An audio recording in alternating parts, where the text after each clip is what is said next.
I am so excited to announce that we have completed season 2 of Michelle's Inspiration Hour podcast. And I am so grateful for all of the guests that have been on the show that shared their inspirational stories, their tribulations, and also the knowledge that they have learned on their life journey. So, what I have done is I've taken all of their inspirational stories, 1 minute each, and put it together so that you can see all of these inspirational stories that these guests have had. And so I hope you enjoy, and I hope it brings you inspiration. I hope it brings you hope, and most of all, joy. Many of us believe that it's outside of us. And many of us also believe that it's something that's attainable for somebody else and not for themselves.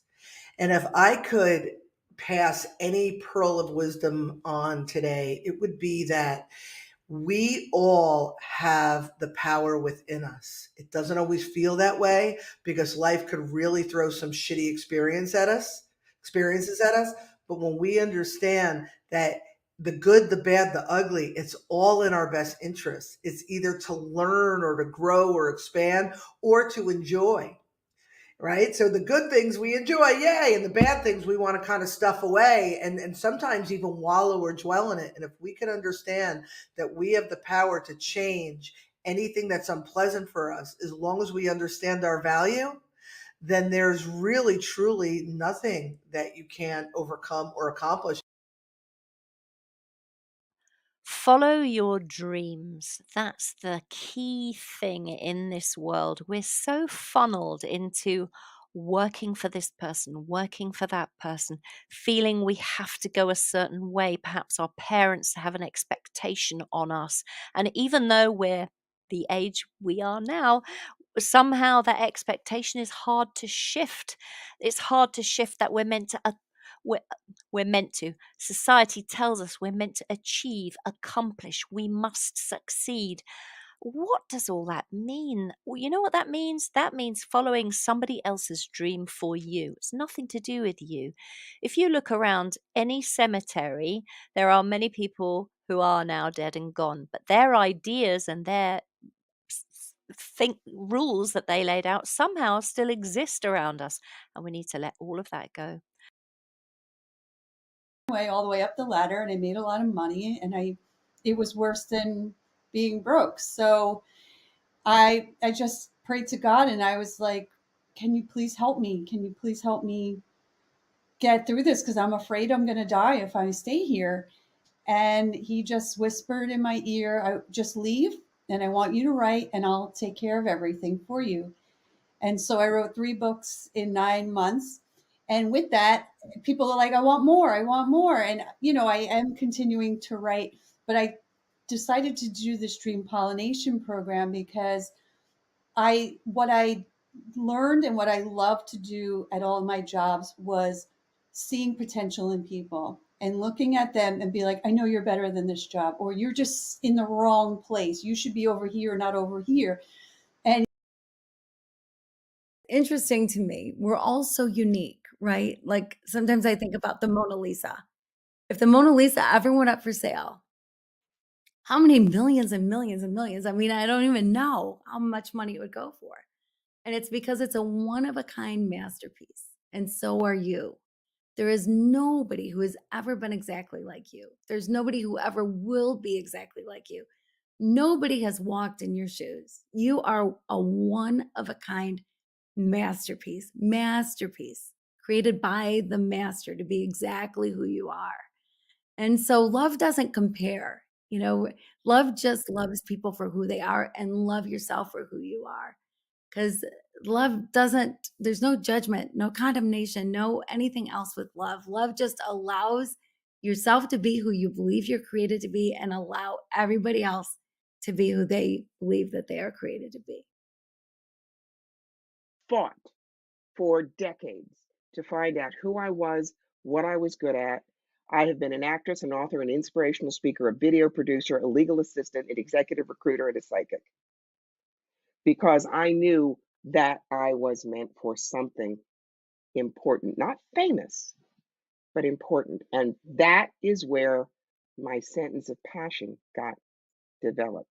Now, your sentence of passion is not who you are or what you do or even how you do it. It's your vapor trail.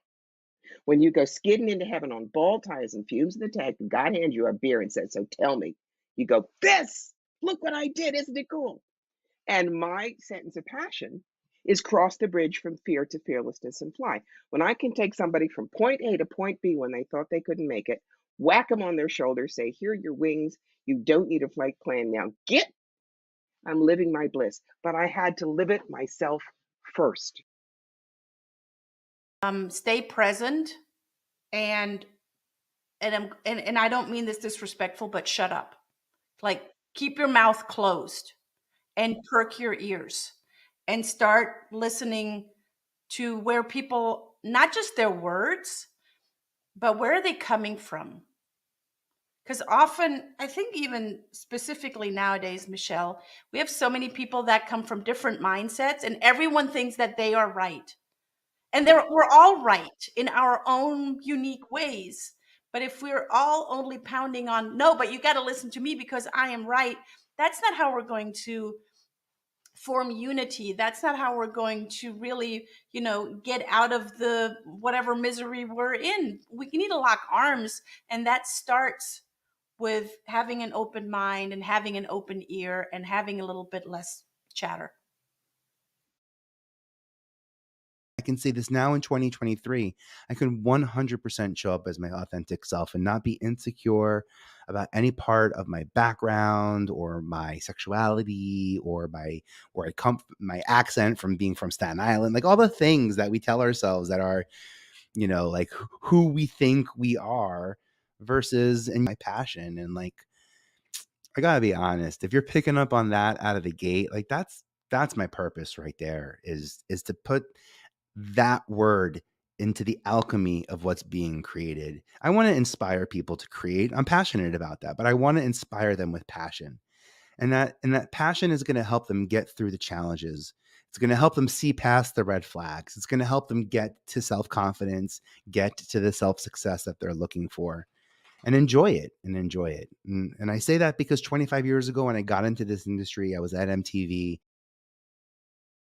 What I tell a lot of my patients is, and what I have learned on my own, was that you have to let go of the past, that you have to let go of the things that you lost, and you need to embrace what you have gained. You need to be able to look and see what you gained. If you are not able to let go of the past, grieve, go through the grieving of the things that you have lost, and get help if you need help with that. Then you're not going to be able to move forward by seeing the things that you have gained, and you're not going to be able to sit down and get in touch with your new core values and passions, and therefore get to know the new you and your new brain. Hold on to certain emotions. So, for example, liver loves anger and it will feed off of it. And anger is a big umbrella term. So there's impatience, passive aggressive, and of course, rage, which people think right away. But there's so many people who are passive aggressive right now. Fear feeds on the kidneys and the bladder.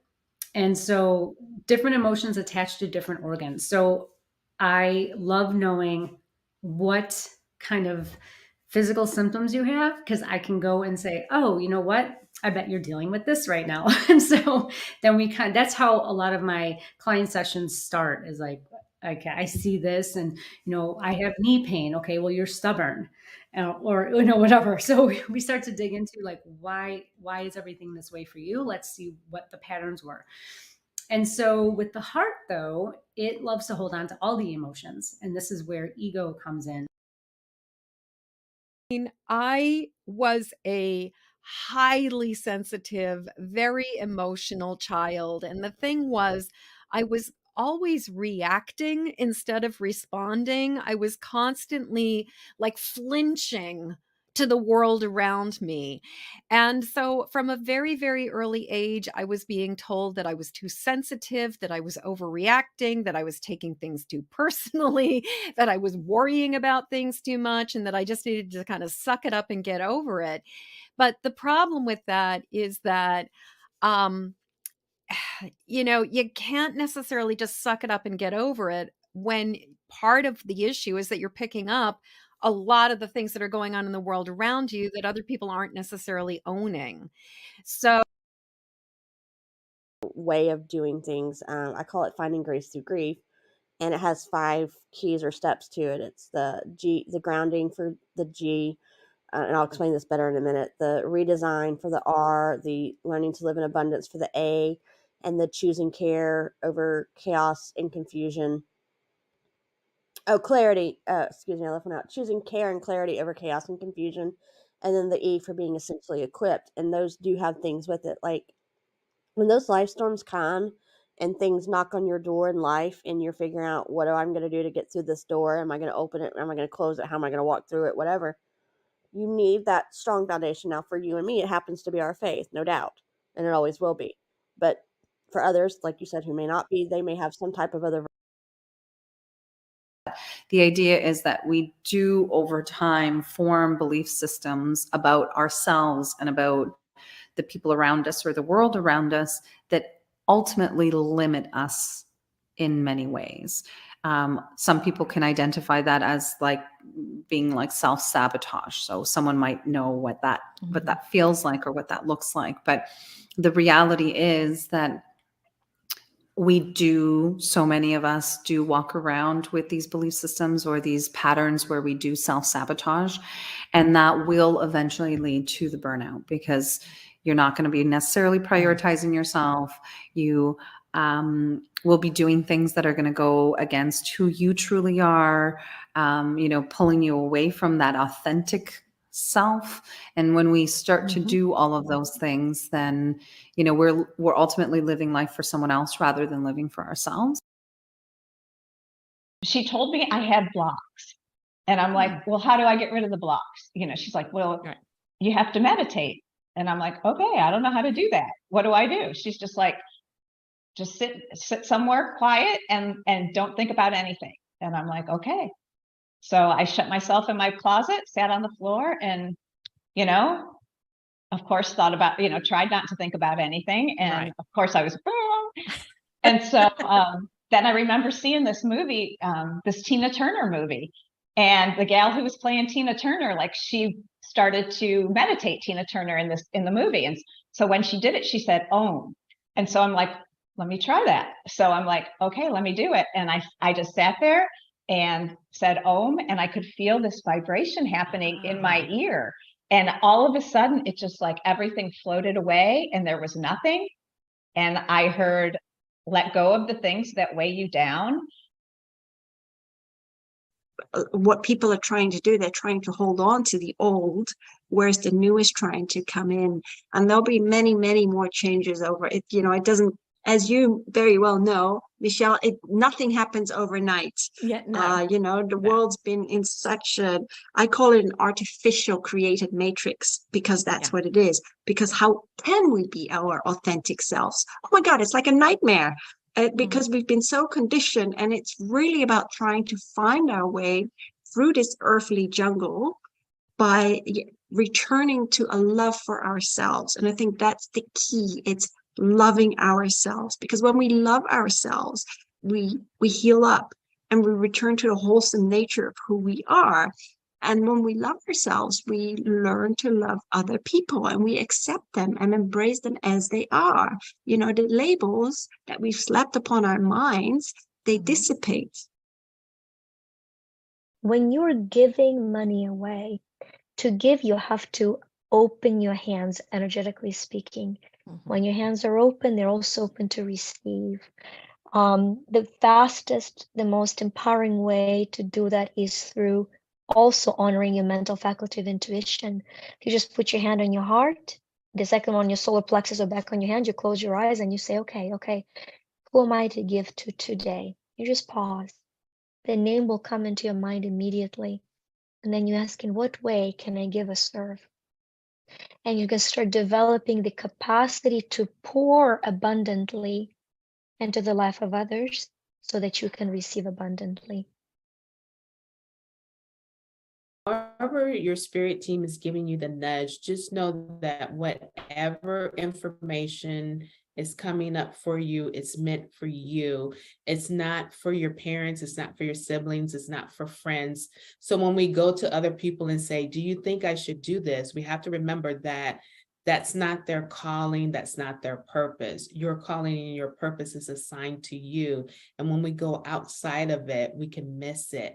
One of my favorite motivational speakers is Les Brown, and he says that the graveyard is the richest place on earth because that's where dreams go to die, because people were too afraid to get outside of their comfort zone, to write the book, to develop the technology, the medicine, whatever it is that we need.